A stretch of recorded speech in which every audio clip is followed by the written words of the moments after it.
Hi guys, how are you? Welcome back to my channel.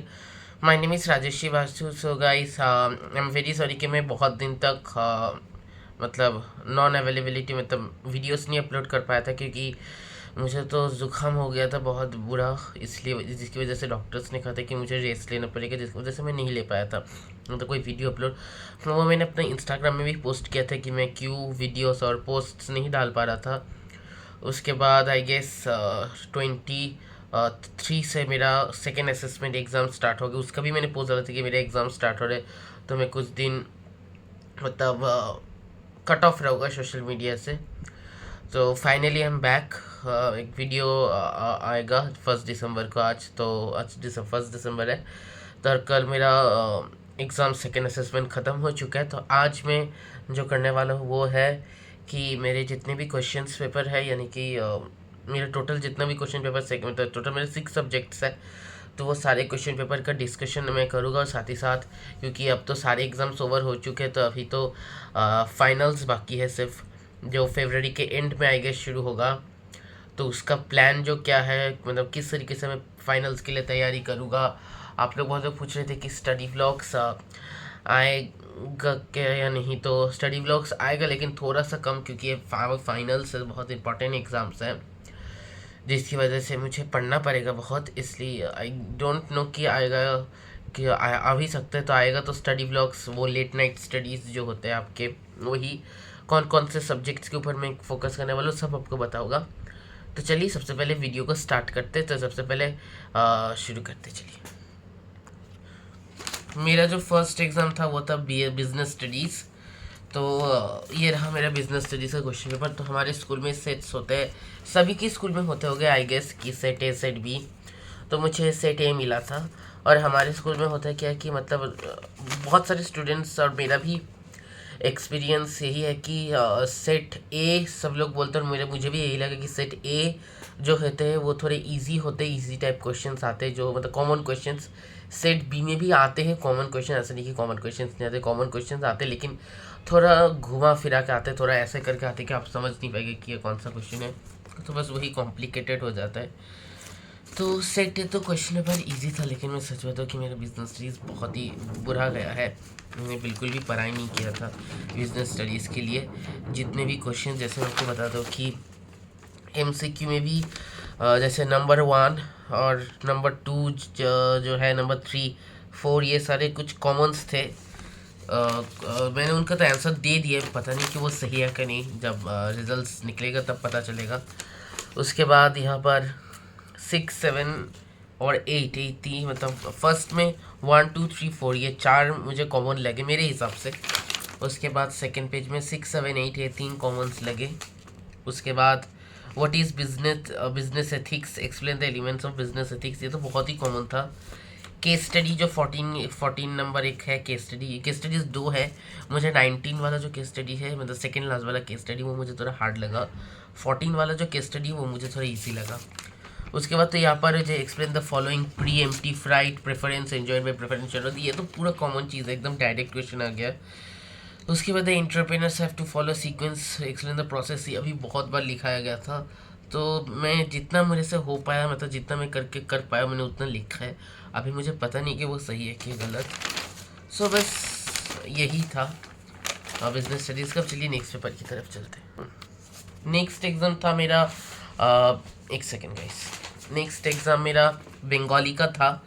तो बंगाली तो मेरा बहुत अच्छा गया, क्योंकि बंगाली मेरा हर साल अच्छा जाता है, क्योंकि बंगाली में मैं बहुत ही अच्छा हुई आप कह सकते हैं, क्योंकि क्लास 10 में भी बंगाली में बहुत ईजी आया था, या इवन बोर्ड्स में भी मुझे बंगाली में कोई प्रॉब्लम नहीं हुआ था। बोर्ड्स तो मुझे बहुत ईजी लगा, सिवाय मैथ्स के। मैंने बेसिक मैथ्स लिया था लेकिन फिर भी मुझे थोड़ा हार्ड लगा था। तो यहाँ पर बंगाली में जितना बंगाली में और इंग्लिश, बंगाली और इंग्लिश में मैं अभी भी मुझे थोड़ा जुकाम है, तो बंगाली और इंग्लिश में मैं करता, क्योंकि बंगाली इंग्लिश में कोई चीज़ें पढ़ता नहीं हूँ। मतलब जैसे कि अगर आप कुछ एक स्टोरी है तो उसके अलावा तो कुछ नहीं है। अगर आप उस स्टोरी को क्वेश्चन आंसर्स पढ़ने लगे तो आपको बहुत टाइम वेस्ट होगा। इससे अच्छा कि आप स्टोरी को अच्छे से समझ लीजिए। अगर आप स्टोरी को समझ लेंगे तो आपका जहाँ से भी क्वेश्चन आ जाए आप लिख पाते अपने ओन वर्ड में, और वो करेक्ट भी हो जाते, क्योंकि आंसर करेक्ट हो वही जाए। आपको एकदम बुकिश लैंग्वेज में लिखना है ऐसा कोई मतलब नहीं। अगर आप आंसर को करेक्ट लिखेंगे आपको राइट दे देगा। तो मैं वही करता हूँ, मैं बस स्टोरी को पढ़ लेता हूँ, वीडियोस देख लेता हूँ, एनिमेशन देख लेता हूँ, तो मेरा स्टोरी एक बार समझ जाए बस, और कुछ नहीं। बस थोड़ा ग्रामर राइटिंग स्किल वगैरह प्रैक्टिस करता हूँ और कुछ नहीं। कॉम्प्रीहेंशन तो बहुत ही ईजी था, कॉम्प्रीहेंशन हर बार भी ईजी जाता है। और उसके बाद ग्रामर भी बहुत ईजी था। यहाँ पर सब कुछ ही ईजी था बंगाली का, यहाँ पर कुछ नहीं है।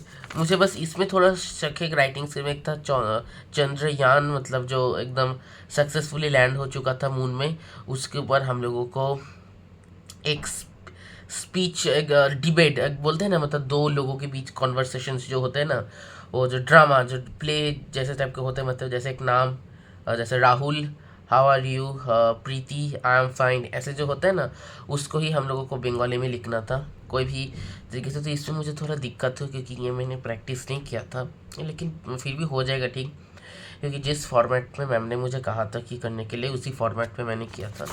सो दैट्स ऑल, बंगाली का यही तक है। अभी चलिए नेक्स्ट पेपर की देखते हैं। नेक्स्ट सब्जेक्ट है गाइस मेरा लीगल स्टडीज़। तो लीगल स्टडीज़ भी मुझे थोड़ा इजी लगा, उतना हार्ड नहीं लगा। मुझे हाफ ईयरली का जो पेपर था, हाफ ईयरली का मुझे फर्स्ट असेसमेंट का जो पेपर था वो मुझे इजी लगा था। हाफ ईयरली का जो पेपर था वो मुझे थोड़ा हार्ड लगा, लेकिन यहाँ पर सेकेंड असेसमेंट का जो पेपर है लीगल स्टडीज़ का, मुझे ईजी लगा। वैसे मैं तो लीगल स्टडीज़ पढ़ के ही गया था, होपफुली मेरा तो अच्छा गया, पता नहीं मार्क्स क्या आएंगे, क्योंकि अब टीचर पे डिपेंड करते हैं कि टीचर किस तरीके से मार्क्स देंगे। ठीक है, वैसे तो ये सारे हमारे स्कूल में, हमारे जो सब्जेक्ट टीचर्स है वही चेक करते हैं सारे, सिर्फ बोर्ड्स के अलावा। नेम द गवर्नर, तो यहाँ पर ऐसा कुछ नहीं कि एमसीक्यूज जो थे, जैसे name the governor general of India who introduce the uniform civil law, ये जैसे मैंने पहले मैंने लॉर्ड क्लाइव किया था, फिर मैंने अपने दोस्त से पूछा था जो मेरे आगे ही बैठा था, तो उससे मैंने पूछा था, तो उसने बताया कि ये नंबर बी ऑप्शन होगा, लॉर्ड कैनिंग। मुझे पहले लॉर्ड कैनिंग और लॉर्ड क्लाइव के बीच थोड़ा कन्फ्यूजन है, फिर मैंने कहा लॉर्ड क्लाइव ही लिख देते। एक बार मैंने क्लास 10 में ऐसा किया था कि मुझे दो ऑप्शंस के बीच कन्फ्यूजन हो रहा था, तो मैंने दोनों ही ऑप्शंस लिख दिए थे कि ए और बी।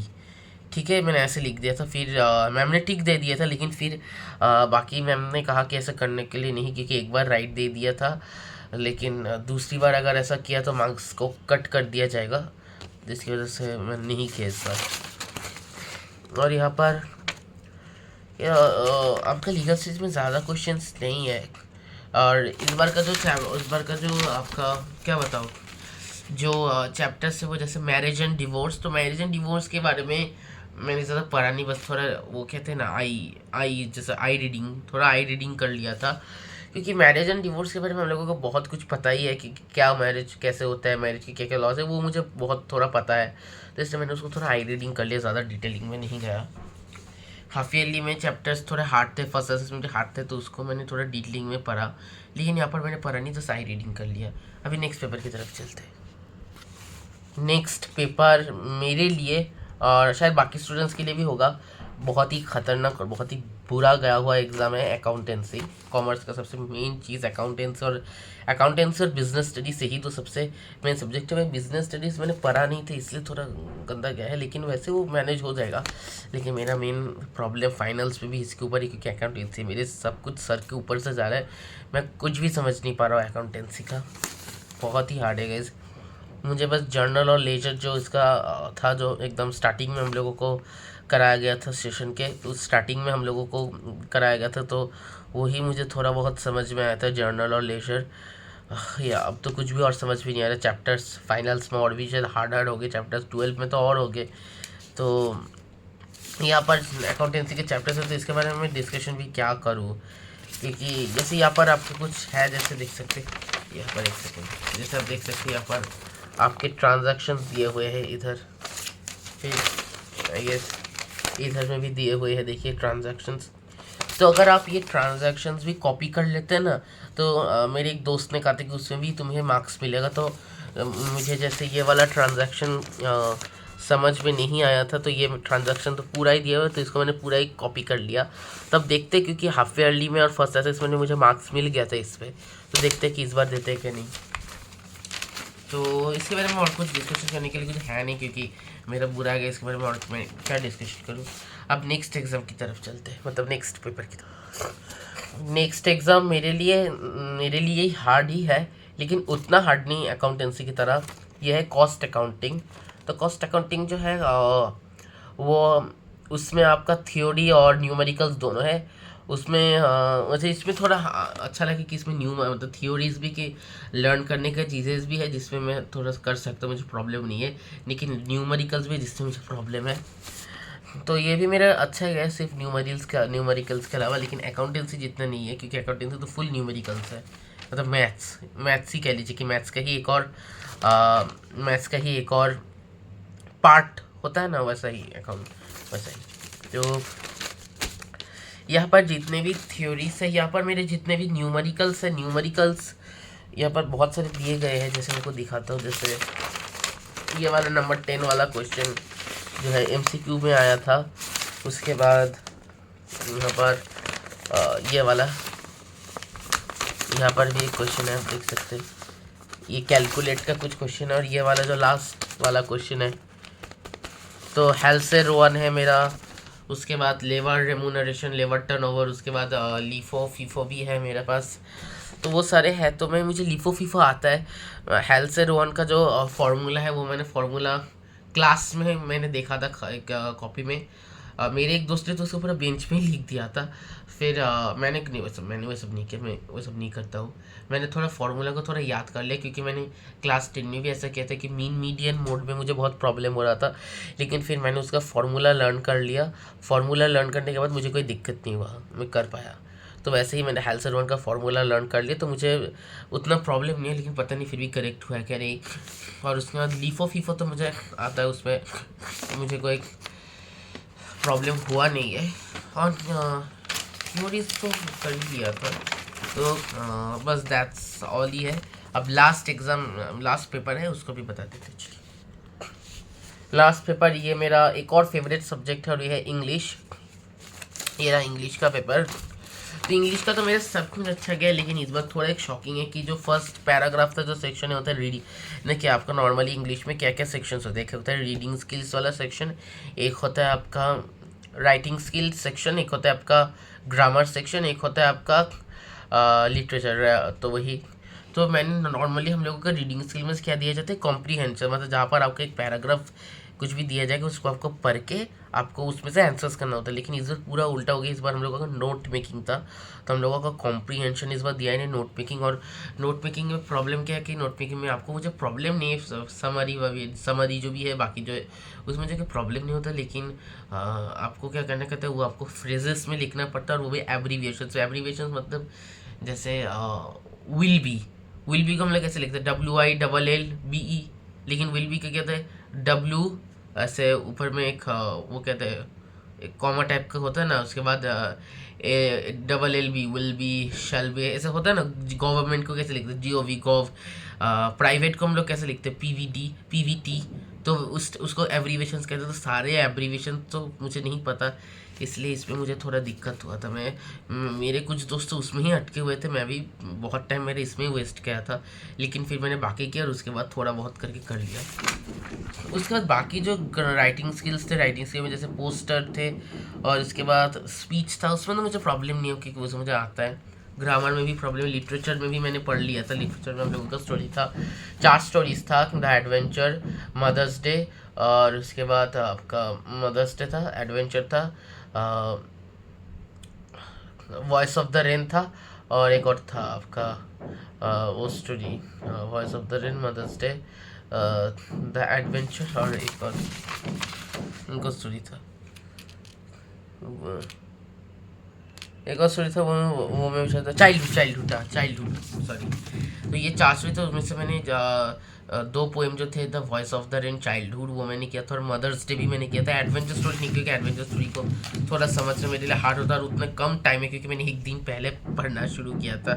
तो उतने कम टाइम में एडवेंचर स्टोरी को पढ़ना मेरे लिए थोड़ा हार्ड होता। सॉरी गाइस, थोड़ी इग्नोर कीजिए, क्योंकि ऊपर में कुछ काम चल रहा है जिसकी वजह से आवाज़ आ रहा है। सो यही सब गया, और मेरा कोई प्रॉब्लम नहीं गया इंग्लिश में। बस वो नोट मेकिंग जो था उसमें थोड़ा प्रॉब्लम होता, लेकिन पता नहीं अब वो कितना मार्क्स मिलेगा, क्योंकि 10 मार्क्स का है, बहुत ही बड़ा मार्क्स है, इसको हमें सीरियसली लेना पड़ेगा। तो मैं सोच रहा हूँ कि अभी इसको मैं बहुत प्रैक्टिस करूँगा, ताकि फाइनल्स में मैं नहीं सो यही रहा क्वेश्चन पेपर डिस्कशन। अभी चलते हैं हम लोग फाइनल्स के बारे में जो भी है, फाइनल्स के बारे में, तो फाइनल्स के बारे में क्या है कि फाइनल्स जितना हम लोगों को कहा गया है कि फाइनल्स हम लोगों का फरवरी के एंड में स्टार्ट होगा, और आई गेस 4 दिसंबर में स्कूल जाने वाला था। 4 दिसंबर से हम लोगों का फाइनल्स का सारा सिलेबस करवाना शुरू करेगा। ऑब्वियसली 80 मार्क्स का होने वाला पेपर, थोड़ा हार्ड होने वाला है ऑब्वियसली, तो इसलिए मैं अभी से शुरू कर दूँगा पूरा जो भी चैप्टर इम्पोर्टेंट। तो मैं एक चीज़ मैंने देखा ही एग्ज़ाम में, मैं हमेशा फॉलो, पहले मैं यही गलती करता था कि जैसे कि मैं हमेशा कोई भी एग्ज़ाम में ओल्ड चैप्टर्स किया करता था, न्यू चैप्टर्स को इग्नोर किया करता था। लेकिन मैंने देखा कि ओल्ड चैप्टर्स से क्वेश्चन सिर्फ 2-3 करके आते हैं, और ज़्यादातर क्वेश्चन आपके न्यू चैप्टर्स से आते हैं। फिर मेरे सारे दोस्तों ने भी यही कहा कि हमेशा न्यू चैप्टर्स पढ़ा कर, जो भी एग्ज़ाम होता है उसका ओल्ड चैप्टर मत पढ़ा, क्योंकि ओल्ड चैप्टर से आएगा ही नहीं, क्योंकि ऑब्वियसली उस चैप्टर से एक बार एग्जाम में क्वेश्चन आ चुके तो कितनी बार आएगा, तो अभी ऑब्वियसली न्यू चैप्टर से आएगा। तो मैं पहले यही गलती करता था, मैं फंस जाता था, लेकिन अब मैं समझ गया, इसलिए अभी जितने भी आगे में ऑब्वियसली फाइनल्स में आपका old chapters plus new chapter, मतलब ये जो चैप्टर्स अभी थे इतने सारे एग्जाम्स में, और उन कुछ नए चैप्टर्स जो बाकी है, कुछ है बुक्स में बाकी, वो चैप्टर्स आएंगे। तो जो बाकी चैप्टर्स बचे हुए, एक न्यू चैप्टर जो ऐड हो गए, मैं वही चैप्टर्स करूँगा। ओल्ड चैप्टर्स को बस थोड़ा सा कर लूँगा, कि आई रीडिंग जैसे कहते हैं कि ओल्ड चैप्टर से आएगा नहीं क्वेश्चन, ज़्यादातर क्वेश्चन आएगा आपका न्यू चैप्टर से।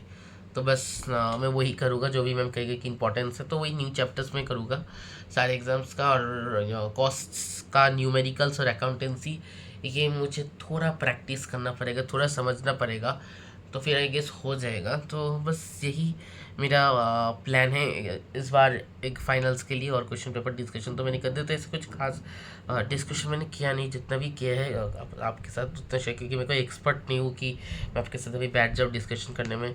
So that's all, I hope you enjoy the video. So please मेरे अगर इस वीडियो को पसंद है तो चैनल को लाइक, शेयर और सब्सक्राइब कीजिए। आई एम सॉरी कि मैं आप लोगों को लगता होगा कि मैं ऐसा हमेशा बात करते वक्त ऐसे सीरियस की हो जाता हूँ, कि मैं हंसता नहीं, जैसे नॉर्मल यूट्यूबर्स होते हैं बहुत हंसते रहते, क्योंकि कैसे मैं थोड़ा ऐसा हूँ कि जब भी मैं कैमरे के सामने या फिर कोई भी लोग, में कह सकते हैं ये मेरा थोड़ा आदत, मतलब मैं एकदम इंट्रोवर्ट जो होता है, इंट्रोवर्ट नहीं हूँ मैं, एक्सट्रोवर्ट भी हूँ।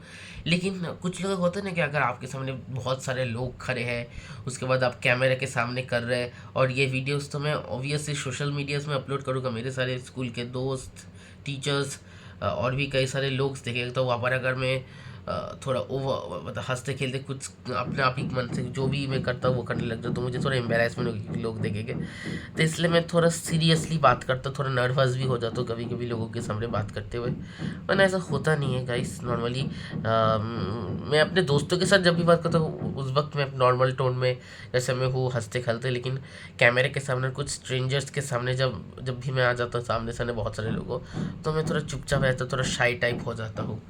I know guys, it is not good at all, क्योंकि ऐसा टाइप होना आपके लिए अच्छा नहीं है, क्योंकि इससे आप लोगों के साथ मिलजुल नहीं पाते किसी भी नए एनवायरनमेंट पे। स्पेशली जब मैं 12th पास करके कॉलेज चला जाऊँगा, वहाँ पर मेरा नया एनवायरनमेंट में हो सकता है कि मुझे प्रॉब्लम, ऑब्वियसली क्योंकि क्लास 9, 10, 7, 6 में मेरे एक दोस्त थे। 11 इस क्लास 11 में जब मैं आया था तब बहुत सारे न्यू टीचर्स थे, न्यू फेसेस थे, कुछ फेस में सारे मैं लोगों को नहीं जानता था, क्योंकि ये सारे दूसरे शिफ्ट के थे, दूसरे क्लास के सर। तो मुझे ऑब्वियसली मुझे बहुत लेट लगा, गुनकिल में भी मेरे ज़्यादा दोस्त नहीं, 2-3 दोस्ती है मेरे क्लास के अंदर। सो ये थोड़ा ये इंट्रोवर्ट्स का यही प्रॉब्लम है कि उनको दोस्त बनाने में बहुत तकलीफ होता है, न्यू एनवायरनमेंट में जाने में बहुत एडजस्ट नहीं होता है, क्योंकि तो मुझे ये थोड़ा कम करना होगा शायद वीडियो, तो जो ये चीज़ है मुझे थोड़ा कम करना पड़ेगा, वरना मुझे प्रॉब्लम हो जाएगा शायद, कि अगर मैं ऐसा थोड़ा रहूँगा कि चुपचाप ऐसा किसी भी नए घर में जगह से चुपचाप अकेले बैठा रहूँगा, मुझे पता है मुझे थोड़ा उसको, तो आई होप कि धीरे धीरे हो जाएगा चेंज। अभी भी मैं वो थोड़ा चाइल्डहुड फेज़ में ही हूँ, क्योंकि ऑब्वियसली शायद एज बड़ा हो चुका है, क्लास भी बहुत बड़ा हो चुका है, लेकिन वो फेज़ अभी तक भी नहीं गया कि सबके सामने मिलजुल के रहना। और आप प्लीज़ मेरे हेयर कटिंग को इग्नोर कीजिएगा प्लीज़, क्योंकि मेरे मम्मी ने ज़बरदस्ती ये हेयर कटिंग करवा दिया था मुझसे, क्योंकि उनको जो स्टाइलिस्ट हेयर्स है जो भी लोग करते हैं तो वो उनको पसंद नहीं है। इनफैक्ट मेरे भैया का भी यही करवाया था उन्होंने, मेरा भी सेम हेयर कट करवाया है उन्होंने। तो वो कोई बात नहीं, अभी ऐसे ही करना पड़ेगा जब तक हूँ, क्योंकि जब तक मैं स्कूल में हूँ, मैं अपने पेरेंट्स के अंडर में हूँ, so obviously I have to listen my parents what they say. I can't do anything on myself. When I will be out of school, when I will go to the college, obviously I'll do what myself I want to do. So that's all. I hope you enjoy the video. आज बहुत सारे बातें की, बहुत दिनों के बाद मुलाकात हुआ था आपसे, सोचा थोड़ा बातें करूँ। So I hope you like the video. So if you have like the video please share, subscribe and bye bye bye guys. मिलते हैं आपसे नेक्स्ट वीडियो में।